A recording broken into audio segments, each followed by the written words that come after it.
ಸ್ನೇಹಿತರೆ ನಮಸ್ಕಾರ. SR ಭೋವಿ ಮತ್ತೊಂದು ವಿಡಿಯೋಗೆ ಸ್ವಾಗತ ಸುಸ್ವಾಗತ ಅಂತ ಹೇಳ್ತಾ, ಸ್ನೇಹಿತರೆ ಇವತ್ತಿನ ವಿಡಿಯೋದಲ್ಲಿ ನಿಮ್ಮ ಬ್ಯಾಂಕ್ಗೆ NPC ಅನ್ನ ಯಾವ ರೀತಿ ಲಿಂಕ್ ಮಾಡಬೇಕು, ಹೇಗೆ ಮಾಡಬೇಕು, ಒಂದು ನಿಮಿಷದಲ್ಲಿ ಕೂಡ ನೀವು ಇದನ್ನ ಸರ್ವರ್ ಇರೋ ಮೂಲಕ ಏನಾಗುತ್ತೆ ನೀವು ಲಿಂಕ್ನ ಮಾಡ್ಬೋದು. ಒಂದು ವೇಳೆ ಸರ್ವರ್ ಇರಲಿಲ್ಲ ಅಂದರೆ ಸ್ವಲ್ಪ ಟೈಮ್ ತೆಗೆದುಕೊಳ್ಳಿ. ಸೊ ಒಂದು ನಿಮಿಷ ಅಲ್ಲ, ಸ್ವಲ್ಪ 5 ರಿಂದ 10 ನಿಮಿಷ ತೆಗೆದುಕೊಳ್ಳೋದು. ಒಂದು ವೇಳೆ ಸರ್ವರ್ ಇದ್ದರೆ ಏನಾಗುತ್ತೆ, ಒಂದೇ ನಿಮಿಷದಲ್ಲಿ ಏನಾಗುತ್ತೆ ನಿಮ್ಮ ಬ್ಯಾಂಕ್ಗೆ NPC ಅನ್ನು ಲಿಂಕ್ ಮಾಡುವ. ಸ್ನೇಹಿತರೆ ಕೇಳ್ಬೋದು, NPCI ಅಂದರೆ ನ್ಯಾಷನಲ್ ಪೇಮೆಂಟ್ ಕಾರ್ಪೊರೇಷನ್ ಇಂಡಿಯಾ ಅಂತ ಹೇಳ್ಬೋದು. ಸ್ನೇಹಿತರೆ NPCI ಮಾಡೋದ್ರಿಂದ ಏನು ಮಾಡೋದು, ಸರ್ಕಾರದ ಯಾವುದೇ ಒಂದು ಯೋಜನೆ ಆಗಿರ್ಬೋದು, ನಿಮ್ಮ ಬ್ಯಾಂಕ್ ಅಕೌಂಟ್ಗೆ ಅದು NPCI ಲಿಂಕ್ ಇದ್ದರೆ ಮಾತ್ರ ಏನಾಗುತ್ತೆ ಹಣ ವರ್ಗಾವಣೆ ಆಗುತ್ತೆ ಅಂತ ಹೇಳ್ಬೋದು. ಸೊ ಡೈರೆಕ್ಟ್ ಅಂದರೆ DBT ಮೂಲಕ ಏನಾಗುತ್ತೆ ಅದು ನಿಮ್ಮ ಬ್ಯಾಂಕ್ ಅಕೌಂಟ್ಗೆ ಜಮೆ ಆಗುತ್ತೆ. ಒಂದು ವೇಳೆ ನಿಮ್ಮ NPCI ನಿಮ್ಮ ಬ್ಯಾಂಕ್ಗೆ ಲಿಂಕ್ ಹಾಗಿದ್ರೆ ಅದು ಯಾವ ರೀತಿ ಲಿಂಕ್ ಇರುತ್ತೆ, ಹೇಗೆ ಚೆಕ್ ಮಾಡ್ಕೊಳ್ಳಿ. ಒಂದು ವೇಳೆ ಈಗ NPCI ಮಾಡ್ಕೊಳ್ಳಿ ಅಂತ ಹೇಳ್ತಾರೆ, ನೀವೇನು ಮಾಡ್ತೀರಾ, ನಿಮ್ಮ ಬ್ಯಾಂಕ್ಗೆ ಹೋಗಿ ಸೊ ನಿಮ್ಮ ಹತ್ರ 3-4 ಬ್ಯಾಂಕ್ ಅಕೌಂಟ್ ಇರುತ್ತೆ, ಅದೇ ಒಂದು ಬ್ಯಾಂಕಿಗೆ ಏನಾಗಿರುತ್ತೆ NPCI ಲಿಂಕ್ ಇದೆ. ಅದನ್ನೇ ಯಾವ ರೀತಿ ಫೈಂಡ್ ಔಟ್ ಮಾಡ್ಕೊಳ್ಬೋದು ಯಾವುದಿದೆ ಲಿಂಕ್ ಅಂತ.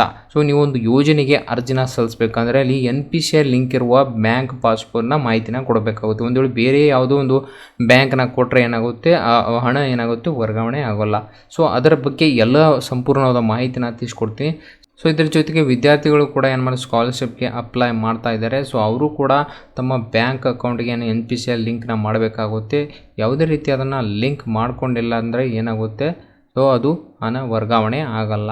ಸೊ ಅದಕ್ಕೋಸ್ಕರ ಯಾವ ರೀತಿ ಚೆಕ್ ಮಾಡಬೇಕು, ಯಾವ ರೀತಿ ನಿಮ್ಮ ಮನೆಯಲ್ಲಿ ಕುಳಿತುಕೊಂಡು ಅದನ್ನು ಲಿಂಕ್ ಮಾಡಬೇಕಂತ ಪ್ರತಿಯೊಂದು ಮಾಹಿತಿನೂ ಕೂಡ ನಿಮಗೆ ತಿಳಿಸ್ಕೊಡ್ತೀನಿ. ಹಾಗಿದ್ರೆ ಇನ್ನೂ ಕೂಡ ನಮ್ಮ SR ಭೋವಿ ಯೂಟ್ಯೂಬ್ ಚಾನಲ್ನ ಸಬ್ಸ್ಕ್ರೈಬ್ ಮಾಡ್ಕೊಂಡಿದ್ರೆ ಸಬ್ಸ್ಕ್ರೈಬ್ ಮಾಡ್ಕೊಳ್ಳಿ.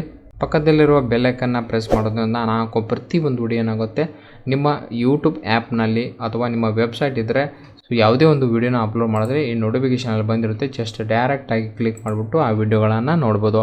ಹಾಗೆ ತಡ ಮಾಡದೆ NPCI ಲಿಂಕ್ನ ಬ್ಯಾಂಕ್ಗೆ ಯಾವ ರೀತಿ ಚೆಕ್ ಮಾಡ್ಬೋದು ಅಂತ ತಿಳಿಸ್ಕೊಳ್ಳೋದ್ರ ಜೊತೆ ಲಿಂಕ್ ಕೂಡ ಯಾವ ರೀತಿ ಮಾಡ್ಬೋದು ಅಂತ ತಿಳಿಸ್ಕೊಡ್ತೀವಿ. ಸೊ ಈ ರೀತಿ ವೆಬ್ಸೈಟ್ ಇರುತ್ತೆ. ಈ ವೆಬ್ಸೈಟ್ಗೆ ಬಂದರೆ ಈ ರೀತಿ ಇಂಟರ್ಫೇಸ್ ಓಪನ್ ಆಗುತ್ತೆ. ಸೊ ಮೊದಲನೇ ಸ್ಟೆಪ್ ನೀವೇನು ಮಾಡ್ಕೊಳ್ಬೇಕಂದ್ರೆ ಸೊ ಇಲ್ಲಿ ನೋಡಿ ಕನ್ಸ್ಯೂಮರ್ ಅಂತ ಇದೆ ನೋಡಿ, ಸೊ ಇದ್ರ ಮೇಲೆ ಕ್ಲಿಕ್ ಮಾಡ್ಕೊಳ್ಬೇಕಾಗುತ್ತೆ.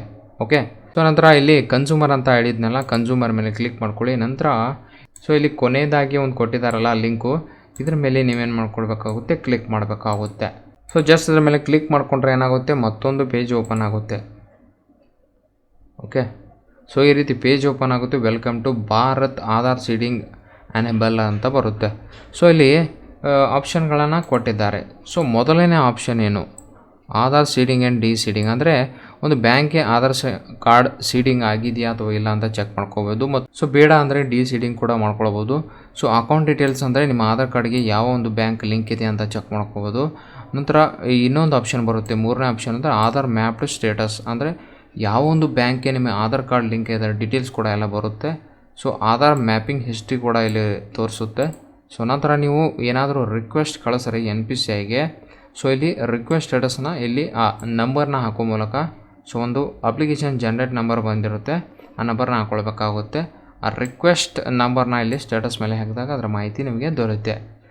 ಸೊ ಮೊದಲಿಗೆ ಏನು ಮಾಡ್ಕೊಳ್ಬೇಕಾಗುತ್ತೆ, ಆಧಾರ್ ಮ್ಯಾಪ್ಡ್ ಸ್ಟೇಟಸ್ನ ಚೆಕ್ ಮಾಡ್ಕೊಳ್ಬೇಕು. ವೆಬ್ಸೈಟಿಗೆ ಬಂದರೆ ಸೊ ಆಧಾರ್ ಮ್ಯಾಪ್ಡ್ ಸ್ಟೇಟಸ್ ಅಂತ ಇರುತ್ತಲ್ಲ, ಜಸ್ಟ್ ಅದ್ರ ಮೇಲೆ ಕ್ಲಿಕ್ ಮಾಡ್ಕೊಳ್ಳಿ. ಸೊ ಇಲ್ಲಿ ಆಧಾರ್ ಕಾರ್ಡ್ ನಂಬರ್ ಕೇಳುತ್ತೆ, ಆಧಾರ್ ಕಾರ್ಡ್ ನಂಬರ್ ಹಾಕ್ಕೊಳ್ಳಿ. ಸೊ ನಂತರ ಇಲ್ಲಿ ಕ್ಯಾಪ್ಚಾ ಕೋಡ್ ಇರುತ್ತೆ, ಕ್ಯಾಪ್ಚಾ ಕೋಡ್ನ ಹಾಕ್ಕೊಳ್ಳಿ. ಸೊ ಸ್ಟೇಟಸ್ ಚೆಕ್ ಸ್ಟೇಟಸ್ ಮೇಲೆ ಕ್ಲಿಕ್ ಮಾಡಿದಾಗ ಸೊ ಆಧಾರ್ ಕಾರ್ಡ್ಗೆ ಲಿಂಕ್ ಇರುವಂಥ ಮೊಬೈಲ್ ನಂಬರ್ಗೆ ಏನಾಗುತ್ತೆ ಸೊ OTP ಸೆಂಡ್ ಆಗುತ್ತೆ. ನೋಡ್ಬೋದು ಕೊನೆಯ 4 ನಂಬರ್ ಕಾಣ್ತಾ ಇದೆಯಲ್ಲ, ಆ ನಂಬರ್ಗೆ OTP ಬಂದಿರುತ್ತೆ. ಆ OTPನ ಇಲ್ಲಿ ಹಾಕ್ಕೊಳ್ಳಿ.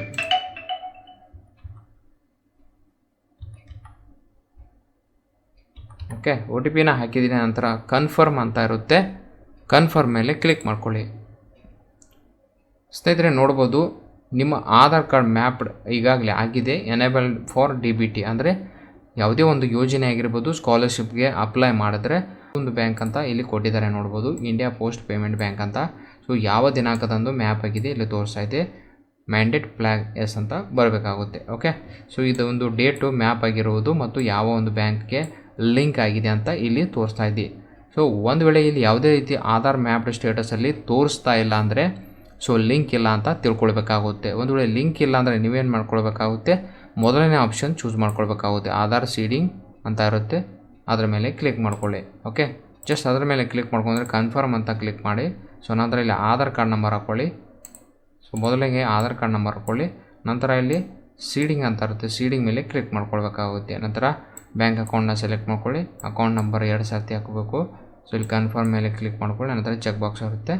ಓಕೆ, ಸೊ ಮೊದಲಾಗಿ ಆಧಾರ್ ಕಾರ್ಡ್ ನಂಬರ್ ಹಾಕ್ಕೊಳ್ತೀರಾ, ಸೀಡಿಂಗ್ ಮೇಲೆ ಕ್ಲಿಕ್ ಮಾಡ್ಕೊಳ್ತೀರಾ. ಓಕೆ, ಸೀಡಿಂಗ್ ಮೇಲೆ ಕ್ಲಿಕ್ ಮಾಡಿದಾಗ ಫ್ರೆಶ್ ಸೀಡಿಂಗ್ ಅಂತ ಸೆಲೆಕ್ಟ್ ಮಾಡ್ಕೊಳ್ಳಿ. ಯಾಕಂದರೆ ಇಲ್ಲಿ ಸ್ಟೇಟಸ್ ಚೆಕ್ ಮಾಡಿದಾಗ ಯಾವುದೇ ರೀತಿಯಲ್ಲಿ ಲಿಂಕ್ ಇಲ್ಲ ಅಂತ ತೋರಿಸಿದಾಗ ಫ್ರೆಶ್ ಸೀಡಿಂಗ್ ಅಂತ ತೊಗೊಳ್ಳಿ. ಸೊ ಆಧಾರ್ ಕಾರ್ಡ್ ನಂಬರ್ ಹಾಕ್ಕೊಳ್ಳಿ. ನಂತರ ಇಲ್ಲಿ ಯಾವ ಒಂದು ಬ್ಯಾಂಕ್ಗೆ ಲಿಂಕ್ ಮಾಡಬೇಕು, ಸಪೋಸ್ ಬ್ಯಾಂಕ್ ಆಫ್ ಬರೋಡಾ ಆಗಿದ್ದರೆ ಸೊ ಬ್ಯಾಂಕ್ ಆಫ್ ಬರೋಡಾ ಮಾಡಿ, ಇಲ್ಲಾಂದರೆ ಬೇರೆ ಒಂದು ಬ್ಯಾಂಕ್ ಇದ್ದರೆ ಸೊ ಅದು ಕೂಡ ಇರುತ್ತೆ, ಯಾವುದಿದೆ ಅದನ್ನ ಸೆಲೆಕ್ಟ್ ಮಾಡ್ಕೊಳ್ಳಿ. ಓಕೆ, ಸೊ ಫ್ರೆಶ್ ಸೀಡಿಂಗ್ ಯಾವಾಗ ಬರುತ್ತೆ ಅಂದರೆ ಯಾವುದೇ ಒಂದು ಬ್ಯಾಂಕ್ಗೆ NPCI ಲಿಂಕ್ ಇರಲಿಲ್ಲ ಅಂದರೆ ಆ ಸಮಯದಲ್ಲಿ ನೀವೇನು ಮಾಡ್ಕೊಳ್ಬೇಕಾಗುತ್ತೆ, ಫ್ರೆಶ್ ಸೀಡಿಂಗ್ನ ಮಾಡ್ಕೊಳ್ಬೇಕಾಗುತ್ತೆ. ಒಂದು ವೇಳೆ ಈಗಾಗಲೇ ಸೀಡಿಂಗ್ ಇದೆ, ಈಗ ತೋರಿಸಿದ್ದೀನಲ್ಲ, ಸೊ ಪೋಸ್ಟ್ ಬ್ಯಾಂಕ್ಗೆ ಲಿಂಕ್ ಇದೆ ಅಂದರೆ ಸೊ ಅಲ್ಲಿ ಏನು ಮಾಡ್ಕೊಳ್ಬೇಕಾಗುತ್ತೆ, ಇಲ್ಲಿ ಕೆಳಗಡೆ 2 ಆಪ್ಷನ್ ಬರುತ್ತೆ. Movement same bank with another account. ಇಲ್ಲಿ ಏನು ಕೊಟ್ಟಿದ್ದಾರೆ, ಮೂವ್ಮೆಂಟ್ನ ಮಾಡಬೇಕು, ಸೇಮ್ ಬ್ಯಾಂಕ್ಗೆ ಮಾಡಬೇಕು ಅಂತ ಕೊಟ್ಟಿದ್ದಾರೆ. ಅಂದರೆ ಒಂದೇ ಬ್ಯಾಂಕ್ ಇದ್ದರೆ ಬೇರೆ ಒಂದು ಅಕೌಂಟ್ಗೆ ಲಿಂಕ್ ಮಾಡಬೇಕಂದ್ರೆ 2ನೇ ಆಪ್ಷನ್ ಚೂಸ್ ಮಾಡ್ಕೊಳ್ಳಿ. ಅಂದರೆ ಈಗ ತಿಳ್ಕೊಳ್ಳಿ, ಬ್ಯಾಂಕ್ ಆಫ್ ಬರೋಡಾದಲ್ಲಿ ಸೊ 2 ಅಕೌಂಟ್ ಇದೆ. ಸೊ ಒಂದು ಅಕೌಂಟ್ ಬಿಟ್ಟು ಬೇರೆ ಅಕೌಂಟ್ಗೆ ನಾನು ಲಿಂಕ್ ಮಾಡ್ತೀನಿ ಅಂದರೆ ಅದನ್ನು ಮಾಡ್ಕೊಳ್ಳಿ. ಸೇಮ್ ಬ್ಯಾಂಕಲ್ಲಿ ಅನದರ್ ಅಕೌಂಟ್ ಅಂತ ಚೂಸ್ ಮಾಡ್ಕೊಳ್ಬೋದು. ಇಲ್ಲಾಂದರೆ ಮೂವ್ಮೆಂಟ್ ಅಂತ 3ನೇ ಆಪ್ಷನ್ ಚೂಸ್ ಮಾಡಿದ್ರೆ from one bank to other bank, ಅಂದರೆ ನಿಮ್ಮದು ಬ್ಯಾಂಕ್ ಆಫ್ ಬರೋಡಾ ಇದೆ ಮತ್ತು SBI ಕೂಡ ಇದೆ, ಅಂದರೆ ಸ್ಟೇಟ್ ಬ್ಯಾಂಕ್ ಆಫ್ ಇಂಡಿಯಾ ಕೂಡ ಇದೆ. ಸೊ ನನಗೆ ಬ್ಯಾಂಕ್ ಆಫ್ ಬರೋಡಾ ಬೇಡ, ಸೊ SBIಗೆ ಲಿಂಕ್ ಮಾಡಬೇಕಂದ್ರೆ ಅಂಥ ಒಂದು ಟೈಮಲ್ಲಿ so movement from one bank to another bank ಅಂತ ಇರುತ್ತೆ, ಅದನ್ನು ಚೂಸ್ ಮಾಡ್ಕೊಳ್ಳಿ. ನಂತರ ಇಲ್ಲಿ ಅಕೌಂಟ್ ನಂಬರ್ ಹಾಕ್ಕೊಳ್ಳಿ, 2 ಸರ್ತಿ ಚೆಕ್ ಬಾಕ್ಸ್ ಮೇಲೆ ಕ್ಲಿಕ್ ಮಾಡ್ಕೊಳ್ಳಿ, ಕ್ಯಾಪ್ಚಾ ಕೋಡ್ ಹಾಕಿ ಸಬ್ಮಿಟ್ ಮಾಡಿದ್ರೆ ಸೊ OTP ಬರುತ್ತೆ. OTPನ ಹಾಕ್ಕೊಂಡ ನಂತರ ಏನಾಗುತ್ತೆ, ನಿಮ್ಮ ಬ್ಯಾಂಕ್ ಸೀಡಿಂಗ್ NPCI ಏನಾಗುತ್ತೆ, ಚೇಂಜಸ್ ಆಗುತ್ತೆ. ಓಕೆ ಸ್ನೇಹಿತರೆ, ಇವತ್ತಿನ ವಿಡಿಯೋದಲ್ಲಿ ನಿಮ್ಮ ಮನೆಯಲ್ಲೇ ಕುಳಿತುಕೊಂಡು NPCI ನನ್ನ ಬ್ಯಾಂಕ್ಗೆ ಅಕೌಂಟ್ ಲಿಂಕ್ ಆಗಿದೆಯಾ ಅಥವಾ ಇಲ್ಲ ಅಂತ ನೀವು ಮನೆಯಲ್ಲೇ ಕುಳಿತುಕೊಂಡು ಅದರ ಬಗ್ಗೆ ಸಂಪೂರ್ಣವಾದ ಮಾಹಿತಿನ ತಿಳ್ಕೊಳ್ಬೋದು. ಸೊ ಯಾವುದೇ ಒಂದು ನಿಮಗೆ ಸಮಸ್ಯೆ ಬಂದರೆ ಕಮೆಂಟ್ ಮೂಲಕ ನಮಗೆ ತಿಳಿಸ್ಬೋದು. ಏನಾದರೂ ಸಮಸ್ಯೆ ಆಗಿದ್ದರೆ NPCIಯಲ್ಲಿ ಸೊ ನಾವು ಅಲ್ಲೇ ಉತ್ತರ ಕೊಡ್ತೇನೆ ಅಂತ. ಸ್ನೇಹಿತರೆ, ಈ ಒಂದು ವಿಡಿಯೋ ನಿಮಗೆ ಇಷ್ಟವಾಗಿದ್ದರೆ ಲೈಕ್ ಮಾಡಿ, ಸಬ್ಸ್ಕ್ರೈಬ್ ಮಾಡಿ, ತಪ್ಪದೇ ತಮ್ಮ ಬಂಧು ಮಿತ್ರರಿಗೆ ಶೇರ್ ಮಾಡಿ ಅಂತ ಹೇಳ್ತಾ ಮುಂದಿನ ವಿಡಿಯೋದಲ್ಲಿ ಭೇಟಿ ಆಗ್ತೀನಿ. ಅಲ್ಲಿವರೆಗೆ ಜೈ ಹಿಂದ್, ಜೈ ಕರ್ನಾಟಕ.